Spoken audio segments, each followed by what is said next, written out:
ஆசிரிய பெருமக்கள் அனைவருக்கும் வணக்கம். எண்ணும் எழுத்தும் வகுப்பு 1 முதல் 3 வரை இங்கிலீஷ் யூனிட் 5 மை ஃபேமிலி. இந்த யூனிட்டோட தேர்ட் டே ஆக்டிவிட்டி என்னென்ன அப்படின்றது தான் நம்ம இந்த வீடியோவில் பார்க்க போகிறோம்.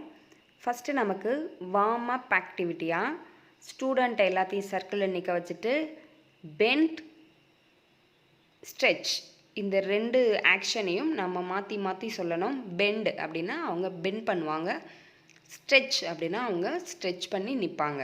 ஸோ இதுதான் warm up activity. Next activity circle time, reinforcing big and small in context. இந்த ஆக்டிவிட்டியில் ஸ்டூடெண்ட்டை சர்க்கிளில் நிற்க வச்சுட்டு நாம் டேபிள் மேலே சில திங்ஸை எடுத்து வைக்கணும். பென், பேக், பென்சில், எரேசர், இது மாதிரி ஸ்மால் திங்ஸ் எல்லாத்தையும் எடுத்து டேபிள் மேலே வச்சுட்டு ஃபஸ்ட்டு நம்ம ஒரு திங்ஸை எடுத்து, ஃபார் எக்ஸாம்பிளுக்கு இப்போ பென் எடுத்து the pen is small, I can lift it அப்படின்னு அதை தூக்குற மாதிரி ஆக்ஷன் செஞ்சு காமிக்கணும்.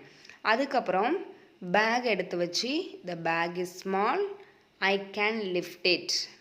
அடுத்தது பென்சில் எடுத்து வச்சு the pencil is small, I can lift it அப்படின்னு நாம் ஆக்ஷனோடு அதை செஞ்சு காமிக்கணும். அடுத்தது டேபிளை நாம் தூக்குற மாதிரி ஆக்ஷன் பண்ணி the table is big, I cannot lift it அப்படின்னு சொல்லணும். ஸோ இது மாதிரி பிக் திங்ஸ் எல்லாத்தையும் தூக்கி காமிக்கிற மாதிரி ஆக்ஷன் செஞ்சு அதை தூக்க முடியல அப்படின்னு சொல்லணும். ஸோ இதே மாதிரி ஒவ்வொரு ஸ்டூடெண்ட்டையும் முன்னாடி கூப்பிட்டு ஏதாவது ஒரு திங்ஸை அவங்கள எடுக்க சொல்லி அந்த ஆப்ஜெக்ட் பிக்கா ஸ்மாலா அப்படின்னு சொல்லி அதை அவங்களால லிஃப்ட் பண்ண முடியுமா லிஃப்ட் பண்ண முடியாதா அப்படின்றத அவங்களே சொல்கிற மாதிரி நாம் ப்ராக்டிஸ் கொடுக்கணும். நெக்ஸ்ட்டு நமக்கு லெஃப்ட் சைடில் இருக்கிற வேர்ட்ஸ் எல்லாம் எழுதின வேர்ட் கார்டு அண்ட் ரைட் சைடில் இருக்கிற ப்ரேசஸ் எல்லாம் எழுதின ப்ரேஸ் கார்டு, இது ரெண்டையும் எடுத்துக்கிட்டு முட்டு லெவல் மாணவர்களை ரீட் பண்ணுறதுக்கு நாம் ப்ராக்டிஸ் கொடுக்கணும். அதுக்கப்புறம் அவங்களுடைய புக்கில் இருக்கிற ஸ்டோரியை ரீட் பண்ணணும். டூ பிக் அப்படின்ற ஸ்டோரியை அவங்க ரீட் பண்ணுறதுக்கு நாம் ப்ராக்டிஸ் கொடுக்கணும். அதுக்கப்புறம் அதில் இருக்கிற relationship words father, mother, brother, sister, இந்த மாதிரி வேர்ட்ஸ் எல்லாம் அவங்கள அண்டர்லைன் பண்ண சொல்லணும். இந்த எக்ஸசைஸ் எல்லாம் முட்டு லெவல் ஸ்டூடெண்ட் செய்யும்போது அரும்பு அண்ட் மலர் லெவல் ஸ்டூடெண்ட் வந்து big and small and family members சம்மந்தமான எக்ஸசைஸ் எல்லாத்தையும் அவங்கள செய்ய சொல்லணும். நெக்ஸ்ட்டு இந்த ஆக்டிவிட்டியோட லேர்னிங் அவுட்கம்ஸ் என்ன அப்படின்னு பார்த்தீங்கன்னா, அரும்பு level students can understand and respond to the structure the days is small or big, I can or cannot lift it.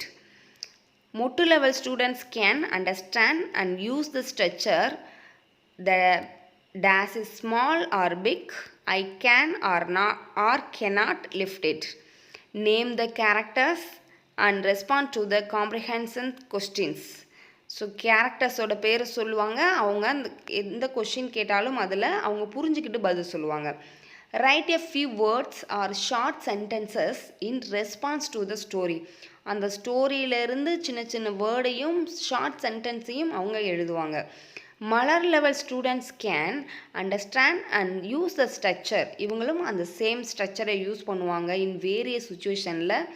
Read a parallel text related to big and small and do comprehension exercise. இது மாதிரி பேரலாக ஒரு text கொடுத்தாலும் அதை அவங்க read பண்ணுவாங்க. அதுக்கப்புறம் எக்ஸசைஸையும் அவங்க புரிஞ்சுக்கிட்டு செய்வாங்க. ஸோ இதுதான் இந்த ஆக்டிவிட்டியோட லேர்னிங் அவுட்கம்ஸ். ஸோ இதுதான் இந்த டேவோட activity. See you next video. Thanks for watching.